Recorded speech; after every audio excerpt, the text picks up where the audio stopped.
இந்திய சுகாதார சேவை வழங்குநர்கள் சங்கம் தமிழ்நாடு பிரிவு சார்பாக கோவை கோல்டுவின்ஸ் பகுதியில் மாபெரும் சுகாதார மாநாடு நடைபெற்றது. இதில் தமிழகத்திலிருந்து 400க்கும் மேற்பட்ட மருத்துவர்கள் பங்கேற்றனர். இந்திய சுகாதார சேவை வழங்குநர்கள் சங்கம் தமிழ்நாடு பிரிவின் சார்பாக சுகாதார மாநாடு AHPI கான் எனும் தலைப்பில் கோவை கோல்டுவின்ஸ் பகுதியில் உள்ள தனியார் உணவகரங்கில் நடைபெற்றது. நிலைத்தன்மையிலிருந்து விரிவாக்கம் வரை ஒவ்வொரு மருத்துவமனை தரத்தையும் வலுப்படுத்துதல் என்பது இந்த மாநாட்டின் கருப்பொருளாக அமைந்தது. இம்மாநாட்டின் துவக்க விழா நிகழ்ச்சியில் LG எக்யூப்மெண்ட்ஸ் நிறுவனத்தின் நிர்வாக இயக்குநர் டாக்டர் ஜெயராம் வரதராஜ் தலைமை விருந்தினராக கலந்து கொண்டு சிறப்புரையாற்றினார்.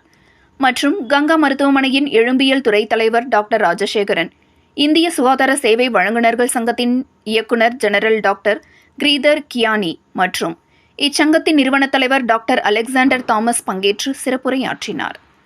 இந்த மாநாட்டில் பல்வேறு பேச்சாளர்கள் மருத்துவமனையில் நோயாளிகள் சந்திக்கும் பல்வேறு பிரச்சினைகள், மருத்துவர்களுக்கு ஏற்படும் பிரச்சினைகள், மருத்துவமனை சந்திக்கும் பிரச்சினைகள் குறித்து கலந்துரையாடினர். அப்பொழுது இச்சங்கத்தின் இயக்குநர் ஜெனரல் டாக்டர் கிரீதர் கியானி கூறியதாவது: மருத்துவமனைகளுக்கும் காப்பீட்டு நிறுவனங்களுக்கும் இடையேயான சவால்கள் குறித்து எடுத்துரைத்தார். நோயாளிகள், மருத்துவமனைகள் மற்றும் காப்பீட்டு சேவை வழங்குநர்கள் என இந்த 3 தரப்பினரும் கற்றுக்கொள்ளும் ஒரு சூழலை உருவாக்கியதுடன் சுகாதார வழங்குநர்களும் காப்பீட்டாளர்களும் இணைந்து செயல்பட வேண்டும் என்று தெளிவுபடுத்தும் வகையில் அமைந்தது.